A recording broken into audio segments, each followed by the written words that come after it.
the expert. You're the Pharm D. You have experience and credentials that outshine pretty much everyone. And to help people, because if you're not doing it, no one else is going to, and they're going to learn from like some yoga instructor Joe Schmo who's talking about your subject area. For our first interview on the Wealthy White Coat podcast, I'm so excited to bring to you Dr. Sue Ojageer, because Sue, we met online, and I'm so glad we did, because she's my real-life doppelganger, and she is a Pharm D who's taking the world by storm after having a very traditional career for a long time. So in today's episode, we're going to be talking about her transition from a very traditional pharmacy practice to something she probably wouldn't have even recognized in herself a few years ago, how she was so quick to take action, and we're specifically going to talk about the role that social media has played in her journey. So, Sue, welcome to the podcast. I'm so excited to interview you today. Will you give us like a 60-second backstory on who you are and what your journey has been so far? Thank you so much for having me. I'm so excited for our conversation. And you said it perfectly. We're like doppelgangers. I heard your story and I'm like, she's living my life in a different state, like every single thing. I thought that was amazing that you could just find someone out there who has your story. And that's the most coolest thing about this journey, because there's so many other pharmacists who are living our lives, but are afraid to take that first step and just coming out of our shell and telling our story and doing this publicly. We're able to like inspire and ignite that spark, which it's amazing. Our stories are very similar. I started off in retail. I spent about 14 years at a retail chain, and I thought everything was fine because that was the way I've known it to be. But as I progressed throughout my career, I realized that the spark was missing. It was starting to diminish. Like the love I had for pharmacy was no longer there. And I didn't want to live in regret. I didn't want to say one day like, well, I guess I like what I'm doing, or it's fine. I don't have to love what I'm doing or love my job, right? But I had to like stop saying that to myself. I wasn't going to be comfortable with just being comfortable. So I decided to pull the rug underneath my feet and just do something completely different. I went through your course, and the light bulbs that just went off, it was amazing. I met so many amazing pharmacists. I heard so many inspirational stories, and I didn't even know those were options, or like we were able to take our practice and use it so amazingly outside of the field, aside of a box retail chain.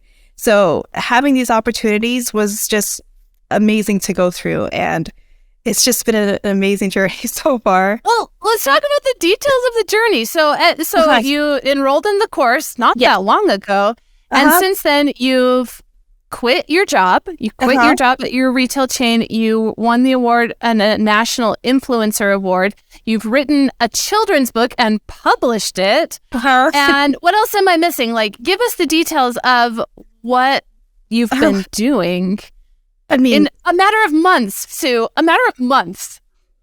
I saw how quickly everyone was moving in the academy, and I said, like, all these ideas were coming to me all at once, and I felt like I had to do something quickly, because if I don't do it, I'm going to forget about it. I'm not going to capitalize on that moment, so I had to just take action and just get right to it. So the first course I went through was PGx 101, and that was very informative. It was very, very knowledgeable. We already know the basics for PGx with school, but that was very in detail. And after I went through your course, it was just, that was a spark that's added to the fuel. And just hearing all the different areas that you could go into, from like long-term care, from pediatrics, from all different areas where you could practice and utilize PGx. So I said, there's nothing really for just teaching the basics, and I guess having the kids around and all of the children's books that I'm surrounded with, and one other pharmacist in the group also wrote a children's book. So I have all these ideas in the back of my head, and once you put it all together, and I said, maybe I should do something very simplified, not very grand in detail, explaining PGx. Why not create a children's book? So it was around Christmas of last year where all hands were on deck. We said, let's work on this as a project, a family project. The kids were all involved in creating the illustrations, the storyline. I came up with the formatting, the storyline. And I found someone on Fiverr. They did help with the illustrations. And we gave ourselves a timeline, let's say maybe about 6 months to a year. And surprisingly, it was completed about 2 months. Mm-hmm. And your first book. And like, wait, you've never done this before, right? Never done this. And I'm going to tell you, I'm not a writer. I have stories to prove that I'm not the best with like spelling. I was in, funny story, I was in my elementary school spelling bee and I missed a word, and that scarred me for life to never, to go in that path of like writing. And I spelled the word nightmare wrong. And that scared me and scarred me forever. And I guess that pushed me even more to like venture out and overcome that fear. So I took a course in medical writing. I'm certified. So I'm learning now. And of course, the kids have their English classes and writing classes. So I have to help and be able to help them in schoolwork. So we all pitched in. We worked on the formatting, got the illustrations published, and self-published on Amazon, which is extremely helpful. And they were very, very patient and very knowledgeable and guiding through the process. So that was definitely a plus as well there too. It just became a reality. It was on pre-order on February 20th and on sale live March 20th. And it's taking off. I'm getting so many reviews from like school. The kids, elementary schools are loving it. Different organizations like STEM organizations are asking like, hey, we never heard of this before. Like, this is a very new topic. So not many people are aware of this before, and just bringing light to this amazing technology that you could use is just fascinating. I love this story for a couple of reasons, because it shows that where you start in stepping out of the box is not where you're going to end up. I know the same thing happened for me where like, this is just the first step of like learning about a business and learning how to provide services, and then to see problems in the world and then quickly meet those problems. That my course is not a course on how to write children's books. It's about precision medicine for pharmacists, but like giving you the tools and the courage to see what you can do with it. You've proved how quickly you can grow and meet needs out there and like just figure out the next steps that your soul is calling to. Yes. Once you understand basics and framework and see success stories of other people doing it. It's like, I don't know if you feel this way. Before I got on LinkedIn, when I was at Walgreens for 10 years, I felt like I was in a dark cave. Yeah. And I just like, is this the right profession? I'm kind of stuck in this silo. And then going on LinkedIn and seeing other pharmacists doing independent things made it feel like I was coming out of a cave and like turning on the light and like, there's so much I can do that I had no idea for so many years. And I just didn't even know. Didn't you feel a little strange that you're finding this out now, or kind of last minute, or just where have I been? Or like, what was I doing? Like just hiding in my shell all along? So it feels like you were doing yourself a disservice, and you don't know what you know at that time. But thankfully, we were able to explore these options and venture out and just find so many amazing opportunities out there, and just educate other people or other pharmacists, or just change a professional role. Because what I'm seeing right now is there's so much negativity still with pharmacy, and I feel like it's something no one really wants to be a pharmacist, or no one's excited about being a pharmacist. I mean, you have to love what you do. If you don't love what you do, you're just going to be miserable. So you have to find that change and find that passion and just go for it and make it wonderful and amazing. You have endless possibilities. So it's like anything with life, right?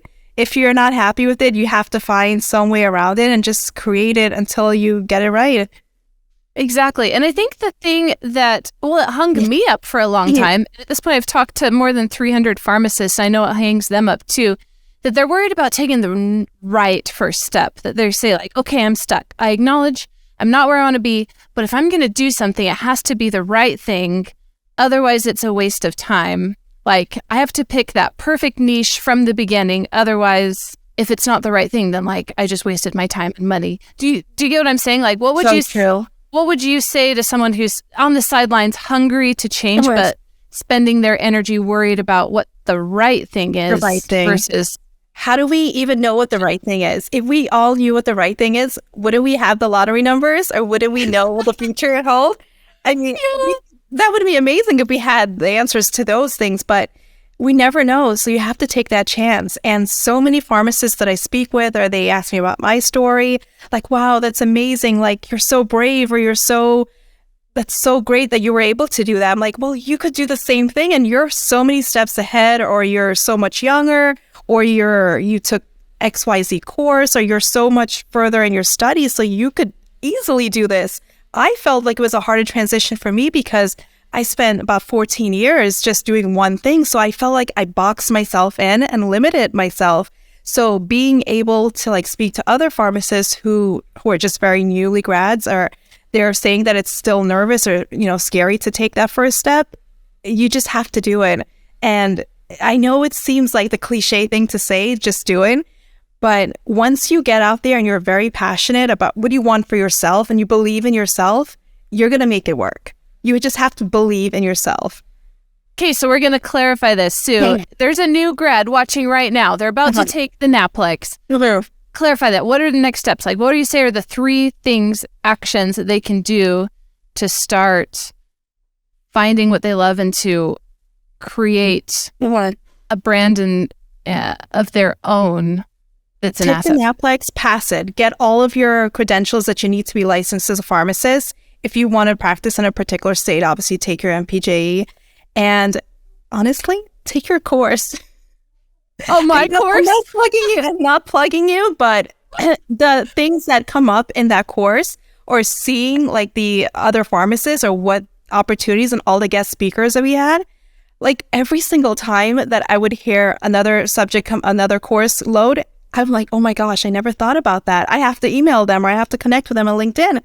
I've connected with so many individuals from that course, and I just email them like, hey, I just saw your lecture. It was like 6 months ago, and it was amazing. It was so great. And that's how I built so many of my connections. And I honestly just asked them like, hey, can I just keep your contact? If I have any questions, can I ask you? And they said 100%, like, of course, like, I'll be so glad to like help, but just let me know what questions you have. And that was the greatest thing too, because people are very helpful and they're very supportive. If they feel like they could be of service or give you guidance, they'll be willing to help you. Not for anything. It really does open up the scope of like how many opportunities you have and different areas. Like, I wasn't aware of doing, PGx with children and pediatrics, which makes total sense, or just starting off at a very young age, because you have a child, and like, we're moms, and we like, if we have to give our kids any medicine, like, I'm nervous already about giving them anything. Like, I'm afraid of giving them antibiotics, and I don't think we ever given them just like when they had a fever or they were teething. But it's a very scary thing to do as moms and as pharmacists, even though we have all this knowledge, or just having that information ahead of time. How easier is it just to make that choice, a transition to give them something or start them a medication? It just relieves that tension and that pressure you go through. Exactly. And that brings me to the next question I have for you. And something I want to talk about is embracing the power of social media. I think as pharmacists in our profession, we choose pharmacy because it's safe, it's quiet, you don't have to like put yourself out there. But I feel like increasingly it's the moral duty of pharmacists to share their knowledge and embrace social media, because people today, that's where they're getting their information. They're Googling things and they're watching reels on TikTok, on Instagram. They're following feeds on Reddit. Whether we like it or not, that's how people are consuming their information today. And it really feels like, to be a responsible medical professional, we have to counter misinformation and just provide relevant information from the experience that we have. And the way you're doing that is so incredible, from like writing a children's book to make it at a simple child's level, but also just getting on social media and sharing what you're doing on social media. And I know when I first started, I was not a social media girl before. I had my like Facebook and Instagram accounts for friends and family and like shared vacation pictures, but never ever did anything cool. So it was a learning curve for me. But I want to learn from you, because I know this is the number one thing pharmacists and white coats in general are scared about. They're so scared of putting themselves out there on social media and like getting public with knowledge they have. First question relating to social media is like, have you always been a social media maven? What was your experience yourself with social media before, you like blew up the world with pharmacist? So I have always been the very quietest girl ever. Never outspoken. I was always the one to be very timid, very shy, and to even think about building a platform and educating anyone about a topic that's going to be criticized, because you're going to have everyone that's going to chime in or jump in and have their 2 cents, especially on social media, because it reaches so many different platforms and it's worldwide. It's going to get viral everywhere if you say the wrong thing, right? So exactly what you said. You have to just take that platform because there's so much information out there, educate and use that platform as your base to teach or give the right information for anyone who's receptive. And I just started off as maybe as something as a hobby, nothing to ever think it's going to build into anything else. I did have my Facebook way back when, do you remember MySpace? Sue, I had a MySpace account. Yes, I did. It dates me, but I had one. Yes. So that's how it started off. I had a MySpace and I thought I loved the way we were able to customize it and just put the colors and music and all those cool things like that. But that was the extent of like social media and Facebook, where I had the family pictures and connect with family and friends and long lost elementary school friends and stuff like that.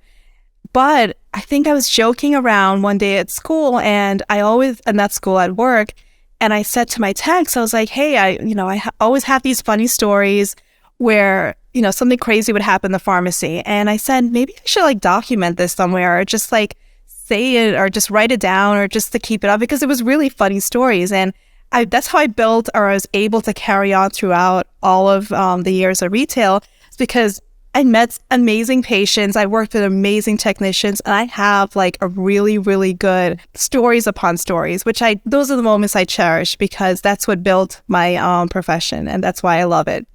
So I said I need to catalog this. And as I'm writing the funny stories, I'm thinking, maybe I could take it further and just be informative, give definitions of like things like refills, what's a copay, very simple pharmacy terms. And then, as I started going further on with PGx, I'm like, does anyone even know what PGx is? I didn't know what PGx was. Maybe I could educate other pharmacists or like explain this really cool topic to other patients, because if they know, they could probably ask their doctor and get more information. So that's how it started. And then it started growing, and people would just email me or inbox DMs, like, what is this? Like, where can I get this? Is this test like common? Is it like standard care? And I'm like, maybe I'll take it further and just keep on growing with it. And pharmacy was born. Well, and that captures exactly my experience with social media. Like, just by starting by finding my voice and just sharing daily experience, instead of feeling like, oh, I have to like write something that's going to go viral and change the world. Like, I feel like maybe and share your experience. When you're first starting, you just have to find your voice and be consistent for a while, because when you're first starting, no one's listening to you. No one knows who you are. No one cares. And so it feels like there's so much pressure to succeed, but really, like, no one's actually listening. The algorithms are not showing your content to anyone when you're first starting, because you've never given them brand new a reason to. Why would they show it to someone if no one's proven that they've liked it or interacted with it? And so just starting by sharing daily experience and what you're learning, and then seeing like what people respond to, and using those as guiding stars into what to lean into, instead of wondering what you should do. Create content, and people tell you what they love and what they want to learn more from. That's the easiest way to create, rather than guessing. What a good analogy is, when you're stepping into a pool and it's like so freezing and it's like, it shocks you. Yes. Just go and ease yourself into it. And once you get further and further, you're going to be so comfortable that you're just swimming and you're comfortable in your space. So it's going to be very scary at first, and it's going to, like, what am I doing? Like, I'm out there. And once you keep on doing it, it's going to be so common and just part of you where it's natural. Yeah, because I think of it as a skill to learn and like a muscle to build. Like, of course, you're not going to be good at this if you've never done it before. You can't be hard on yourself that you don't know about digital writing or creating videos if you've never done it before. So you have to just do it and practice in public. And I think the thing that holds a lot of white coats back is they're scared because they don't want it to be about them. They don't want the spotlight. But if you don't create this content and teach people about the subject that you're so passionate about that you see a lot of patients struggling with, then you're never going to be able to help them. And it's really not about you. It's about them. You're just the conduit to teach them. And so it helps take the pressure off that, like, it's not about you. It's not about you at all. It's about them and helping people, which is why most of us got into pharmacy. Yes. And I had to learn that too. I just put what I was looking for or what I was so critical of in the beginning, like, this isn't perfect or this is not the way I would want it to be. Like, no one really cares about that. They just want content. They want informative information that's going to help them because they're looking for that information. They're not going to be, oh, this strand of hair is sticking up or like that little tiny things that we noticed. So it's the content that matters. And really, we feel like once we publish our first 20 posts, it feels like as soon as you hit the publish button, everyone's going to check their phone and analyze it and text their friends and like, can really you believe what she just said? I can't believe what she did. No. Well, it's the opposite. Like, nobody cares. If you see it, they're kind of going to think about it. Like, you have to get in front of people so many times before it even registers, like, who you are, what you're talking about. And so it feels so vulnerable and like, oh my gosh, all my friends and family are going to judge me and they're going to wonder what I'm doing, when really it's like barely a blip on the radar and they'll probably think it's cool if they think about it. I know. I mean, we're so hard on ourselves, and I think being women and just being so critical that we overanalyze and we want it to be perfect before it gets out there. But, you just put all that aside and just do it for the reason or what you're truly intending it for to be, informative and educational. And to help people, because if you're not doing it, no one else is going to, and they're going to learn from like some yoga instructor Joe Schmo who's talking about your subject area, which may be fine, but you're the expert. You're the PharmD. You have experience and credentials that outshine pretty much everyone. And so to feel confident and to see that, like, by not speaking up, patients are missing your expertise and you're not helping people. Yes. Very true. That's what I always think of, like, well, I may not be perfect, but looking and seeing what information's out there, this is scary. There's a whole lot better out there. So it, like, morally, I've got to share what I know. Like, you feel like there's an itch to, like, I just have to correct it or not, like, fix it, but just give my 2 cents where someone hopefully it reaches and it resonates with them. I recently saw this response from a physician when the weight loss drugs were coming out, the injectables. And she was just, I guess, being very candid and not blaming anyone, but she was directing it towards the pharmacies and pharmacists, saying, I just want a response because all of my patients are being told that they can't get this. Like, why are you stopping my patients from getting it? And hearing that as pharmacists, like, we're not stopping them. Like, we're just sharing it. Yes. Sharing online because it's a world of information and it's a world where everyone's at your fingertips. And as we're kind of wrapping up, this is the final point I wanted to talk with you about, that never in the history of the world have you had access to all the people who are looking for you and your expertise like they do now. And I really think that the future pharmacists who will succeed the most are the ones who create their own brand and help people in a way that no one else is. And I think you're doing a really great job of that and showing how, I mean, it probably has felt like forever for you getting set up, finding like your voice in posts, from transitioning from working at a pharmacy to now doing something completely different. Talk with me about that transition and how you're not stuck where you start and how it's not like the first thing you post locks you into that topic for the rest of your life. Exactly. Like, you're never gonna, if you look back to the first day you made your first post and you look to where you are right now, you have to acknowledge and recognize how much you've grown and appreciate that and be grateful of how you've progressed, because it's not going to build itself overnight. I mean, Rome wasn't built in a day. So you have to enjoy the process and allow yourself to be able to adapt to the changes, because it's going to change.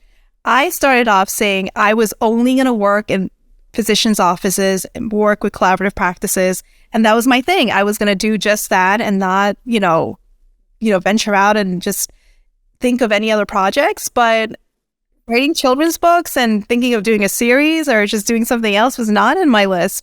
But you have to be receptive of all this information that comes in and capitalize on it, because it's going to be a passing moment and you're going to live in regret if you don't do it. And you can totally pivot and change. Whatever you start with, no one is locking you into that. It's more important to get in the habit of creating, sharing your opinion, than it is like what the specific subject is, because you can change it a lot. And that should be like the last worry on your plate. So you're not talking about the right thing. It's more important to have that skill, because tell me if you agree. I think that 99% of pharmacists and probably white coats are not creators and they're consumers. And just the art of learning to create and consistently be online will set those 1% up as the experts in the field. Whether or not there's someone smarter than them, they will own that space because of their consistency. Yes. Online. Yes, just find the niche. If you don't see one, create it. I mean, you're doing PGx. There's so many other pharmacists out there. I could have just said, it's already saturated. I'm not going to, why jump into all of this right now? How am I going to fit in this? Find what you love or find an area that interests you and just build it. Build your niche. And just, if you believe in it, just take it and grow. It'll grow. Yeah. Find all of your resources into making it work, and it'll work. And for me, I found that doing that in practice was something as simple as writing non-negotiably online every day. So for me, I love LinkedIn. That's my jam. So write one LinkedIn post a day. Yes. Non-negotiably for 6 months. And that's how I started, just to like figure it out and take actionable movement forward, that by doing the smallest thing consistently, it really figured out my path a lot faster than I could on the sideline, like thinking about it. So just finding the smallest thing you can consistently do every day, because consistency trumps brain power, it trumps hard work, it trumps anything you feel like you're lacking. But consistency sets you apart. Oh, yes, for sure. And I'm noticing it. I see you blowing up on LinkedIn. I love it. Well, it took a long time to figure out that. Like, it's not. It's been 3 years, but it feels like an eternity. But at the same time, like, oh, it's not that hard. You just have to do it every day, and figure out new skills that pharmacy school did not prepare us for in real life. So, Sue, for our final question, now that we're wrapping up, going through the journey that you've had, it's like your world has changed in 6 months. You're like doing something completely amazing. What's one thing you wish you knew 5 years ago, 10 years ago, 14 years ago when you first started, that you know now that you wish you could tell your past self, that all of the pharmacists listening now can take it and run with? Like the one takeaway thing, if you could go back and shake your old shoulders and say, Sue, you need to know this, what would that one thing be? That one thing is always going to be never stay comfortable. As soon as you start to get bored or you start to like feel comfortable, time to make changes. You have to start looking. You have to like figure out, how am I not going to be comfortable? Because that's where you start getting complacent in your day-to-day, and that's where you don't find fulfillment in what you're doing. So as soon as you feel that, and it's not like enjoyment, it's just being bored. And it's a weird feeling to explain, but I think we all go through it. And it's funny. Everyone I've met with personally, I think we've all went through it, like early 30s, mid 30, around 35 or so, right? So it all happens for a reason, and just go with your gut. Like, you truly know what the answer is, and you know in your gut what you're feeling, or if you're not happy. Just listen to yourself and believe in yourself, because you're your biggest cheerleader. If you believe in yourself, anything's possible. And no one's going to build it for you. No employer has your best interest in mind. If you want to do it, you have to do it yourself. And for me, it's felt like really just an artistic expression and like figuring out what it is I love and how I can help people with it. And rather than placing all this pressure onto like, oh, okay, I'm going to do this cool thing, but it has to make this much money in this many days. Otherwise, it was a waste of effort and like stupid of me to do. I approached it from like, I'm just interested to see what I create, and whether it takes years or decades, a consistent creation by me to do something unique in the world is ultimately going to be fulfilling like for my soul, but it will also ultimately set me apart and be better than any resume or any CV I could have. What do you feel? Is that something that is more than just my experience? So true. I love it. And I have to ask you now, how do you feel knowing that you've created all of this, or you took this journey X amount of years ago? What is it, like around 3 years now, right? I'm so proud and so glad I did not wait another minute, because I was very comfortable. And for years, I wasted all my time and energy applying for jobs and thinking that a different job would solve my problem and give me like happiness and fulfillment, the career flexibility. And I just honestly didn't know I could do anything. So living in this time where your future is completely up to you and you can create whatever you want with no one's permission has been the most rewarding thing. And now I can never go back to working the way I did before, which is ultimately like the greatest wealth. Just to have confidence and, I don't know, like an empowerment that people say your future is up to you and like you can create the future of your dreams, and like to have actually done it, I don't know, it feels kind of unreal, but really cool. Amazing. I absolutely love it. I mean, I just see so many amazing things in the future, and I feel like you're always a step ahead of the game, which is great. You're never okay. Like every time I see you're doing something, it's always like, oh, that's so great that she thought about that. That's like, she's always thinking and she's always creating something new, which is keep on going. Well, thank you. And it's because I have people like you in my life. Like Sue and I know each other pretty well now, and she'll text me like, Jamie, are you doing this with your technology? And do-do-do-do. And I'm like, Sue, I don't even know what this is.